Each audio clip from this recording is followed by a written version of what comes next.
get into this transfer news while this game is warming up. We're going to start off talking about Sandro Tonali. Where else to start? We heard the news of Damasio earlier saying that Newcastle looking for an 85, well, he said million euro fee, and Spurs at the moment going to 75 million euros. He's kind of corrected that, and he says Tottenham are now entering advanced stage for Sandro Tonali. Newcastle value the player around £85 million, while Tottenham's first offer is about £75 million. In the coming days, an agreement between the two clubs could be reached for £80 million. Now, Sky Sports have just released that earlier this week, Spurs had a bid rejected of £80 million. Yeah, so someone's telling porkies, aren't they? Yeah. He says, around 80 million. De Zerbi wants to sign his compatriot this summer as a matter of priority. Tottenham's offer landed earlier this week and was knocked back immediately by Newcastle. 26-yarder, 3 years left. He was signed for 55 million 3 years ago. Well, The Athletic were reporting earlier today that Newcastle looking at close to 100 million for Tonali. So the fact that they rejected 80 million earlier this week kind of lines up with that. So any thoughts of a deal being close for 80 million did seem a bit fanciful from Damasio. I don't know whether he's behind or I don't know what his information is. Maybe it's an 80 million flat fee with add-ons to get the fee to close to 100 million. Maybe that's what we're talking about. But I always felt like, when I heard Damasio say that, something seemed a bit off, because you would think if they're talking about 100 million, all of a sudden it's dropped 20 million, like in a matter of moments. That doesn't sound right. And so I think Newcastle would probably accept an overall package of 100 million, including add-ons. But I don't think 80 million is going to do it. Yeah, it did seem a bit fanciful, with David Ornstein saying 100 million pounds and all that kind of stuff. So, look, it's going to be an ever-developing story. I'm sure we'll hear more about it in the coming hours or coming days or whatever. But, yeah, when we saw those reports from Damasio, it was a bit fishy. Yeah, something definitely seems off. But the fact, he's claiming it's an advanced stage. We'll have to wait and see how advanced the negotiations are. Are we still at a preliminary, how close are we to Newcastle's valuation? Michael Bridge claiming they knocked it back immediately, which suggests we're nowhere near it. We're not even, they didn't even consider it for a moment. So maybe they're definitely looking for a much higher fee than what we originally have offered for them. But we saw with the Van Hecker deal, we had a couple of bids knocked back. I think went to 30, then 35, and we ended up just paying the 52 in the end, which was obviously a bit of an overpayment. And I think we're probably going to have to do something similar here if we want to get this done before Man City get all their ducks in a row. So what the hell is cooking up at Spurs? Spurs currently right now negotiating with Newcastle over a potential £100 million deal for Sandro Tonali. Spurs as well today negotiating with the camp of Matias Fernandes over personal terms, which if we do get a deal over the line, it's not going to be far off the Sandro Tonali money. What is cooking up at Tottenham? Well, what's cooking is the fact that we finished 17th twice and we need major changes. And as much as I'm delighted that we are seemingly changing our approach, obviously this should have happened 10 years ago, but whatever. We'll talk about that another time. All we can talk about now is the new owners, or the ENIC at the moment, the Lewis family, seemingly either out of desperation, out of being spooked by relegation, or the fact that they do just want the best for Tottenham and they do actually want to see us compete. We are looking to spend a big wad of cash this summer, and we're looking to really put us back amongst the top teams in the league, which we have been lagging behind. Not even just last 2 seasons; it's been a while. Apart from one season under Conte where we scraped top 4 after a great second half of the season, we haven't really been dining at that top table for the last, now what would you say, 7 years, 7, 8 years. It's been a while. So we know that Tottenham should be challenging those top 4 positions at the very least. Challenging, not even saying getting in there, but we should be there or thereabouts every season with the stature of the club, the revenues. So finally, it looks like we're looking to muscle in financially and use our advantages that we just haven't used over the last 7 years. We've done all this great work financially, getting brand deals, stadium events, new stadium money, revenue, all this kind of stuff. And we haven't taken full advantage of all the advantages we've got on ourselves. So there's no point in having all this money if you can't go in and say, yeah, we'll put that £100 million down. What's the point of having all that money if you don't do that? That's what we've all been saying for so long. I'm glad there's a willingness to do that now. Let's see if we can actually put it into action and actually start getting these signings over the line. Craig Hope from the Daily Mail has just tweeted now, 4 minutes ago, exclusive, Newcastle have rejected a £75 million offer from Tottenham for Sandro Tonali. That was go. That ties more into what DiMarzio was saying. Yeah, I mean, Michael Bridge saying earlier this week 80 million, and now Keith Downey from Sky Sports backing up Michael Bridge as well. So who are we believing? It's tough to say. I think, to be honest, if I'm being perfectly honest, I think Sky Sports' reporting has been not great for a while. I feel like they're always lagging behind the story. But why say earlier this week if that means they would suggest they've got information that all these other Italian journalists don't have? So hard to really know where the truth lies. But I think what everyone is saying is the bid has been rejected, which I think Luke makes Edwards sense. from The Telegraph is saying more in line with Sky Sports. He's saying the figure discussed for Tonali was nowhere near matching asking price and was swiftly rejected. Discussions happened earlier this week. There has been no follow-up as things stand. Romano, 50 seconds ago. Saying? More on Tonali. Tottenham bid was sent 3 days ago, rejected by Newcastle. 75 million was never going to be enough, but part of the plans. Talks have been underway since then, with Tottenham determined to get their deal done. Spurs keep pushing. De Zerbi wants him.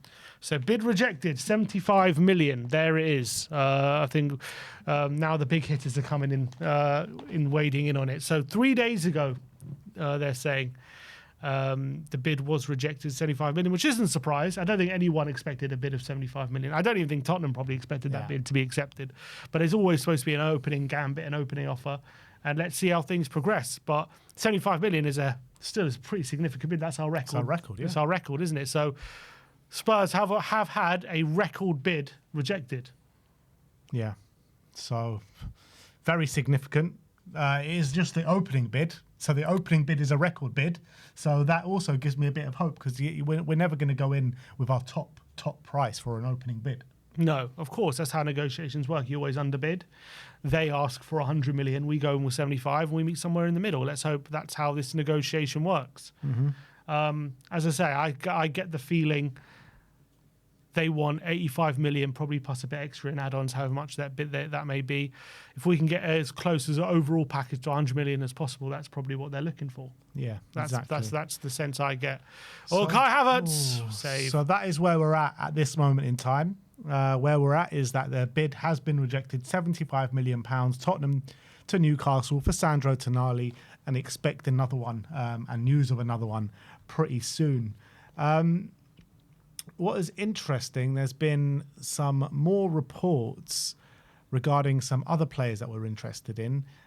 First up, we talk about Adam Wharton, because SZY has said that Adam Wharton is another player on the list for Tottenham. Team Talk, not the most reliable, but they're saying that Tottenham have entered the race for Adam Wharton and are prepared to make a serious push for the player.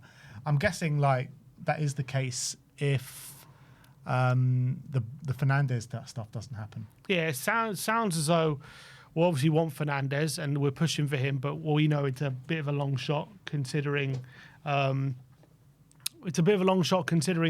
already has his eyes set on Man United, so we're lagging behind in that deal. Tonali is the dream signing for De Zerbi, and we're going to go for him regardless of anything else. And then what it sounds like to me is we're going for Tonali plus one more. And who that one more is, we've got a list of candidates. And obviously Wharton's very high on that list, which makes a lot of sense because he's a phenomenal talent for Crystal Palace with a brilliant passing range, a great left foot. He's done so well ever since stepping foot in the Premier League, been playing in tournaments for England. I know he's not playing at this one, but he played at the Euros. And I think he's one as well that we can really do with his skill set, that ability to just play balls, passes forward progressively, that eye for the pass over the top. He's got a great left foot. Obviously, season before last, he was blighted a bit by injury, but that's a bit of a concern. Hopefully, he's over those problems now, because he did play 34 games last season.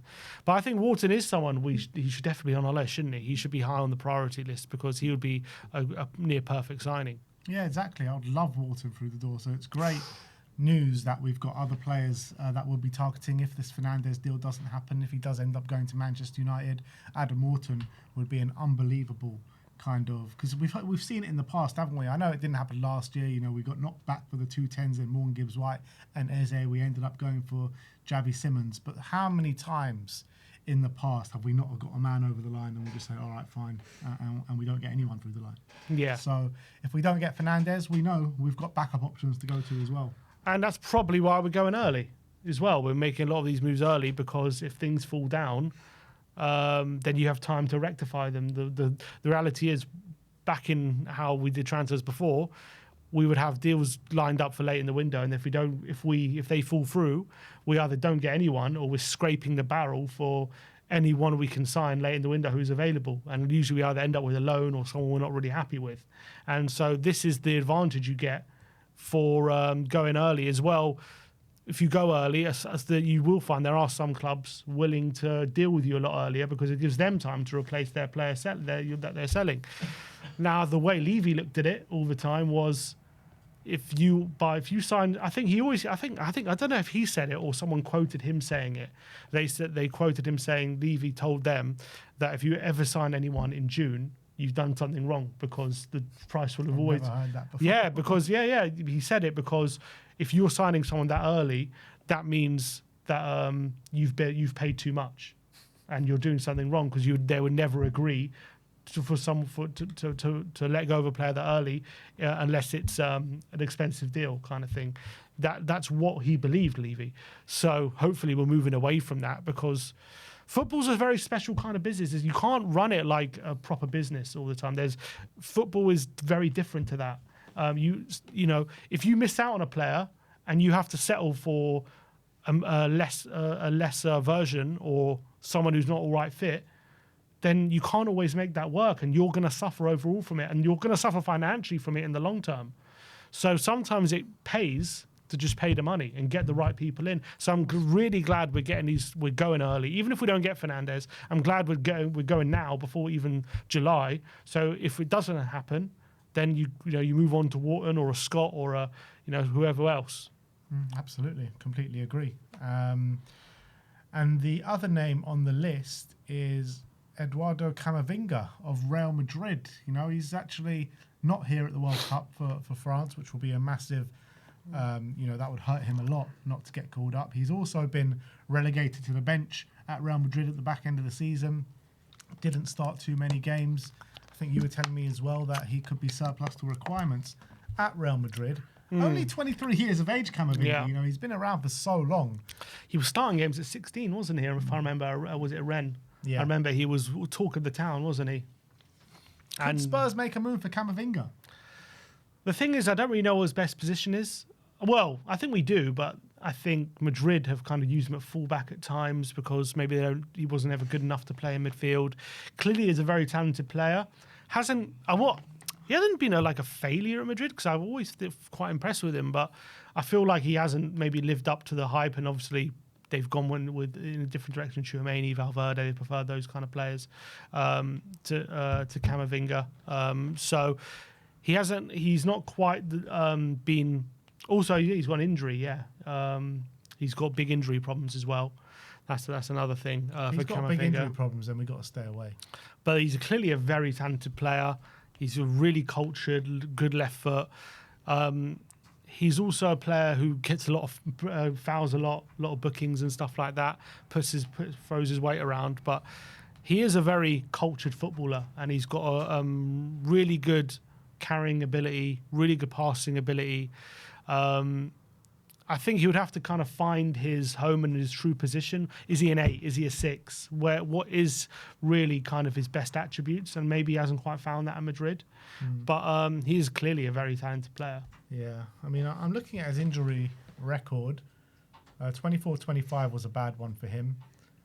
23-24, one injury really that kept him out for 10 games for club and country. Last season, 6, 7, 8, 9, 10, 11 games for club and country. It's not the worst record in the world. But you're saying there's 2 seasons he's missed 10 and 11 games and another season where he had a really bad one. So it's not great. Yeah, the other one, yeah, that was really significant, like over nearly 30 games. So he's missed 40 games over the last 3 years. Yeah, but one season was especially bad. The other ones was just like manageable. Yeah, I guess we got to make that decision on a medical whatever, whether this is a really injury-prone player or what's going on with him. But yeah, he seems to miss quite a few games with injury. Yeah. So that is the news for you as of right now. Spurs at the negotiation table for Sandro Tonali. First big bid has been knocked back by Newcastle. Some saying 75 million. Sky Sports saying 80 million. So it's around that figure. And Spurs like Probably Adam 75 Wharton. plus 5, knowing Tottenham. Yeah, probably. Yeah, and Adam Wharton and Camavinga on the list as well. Yeah.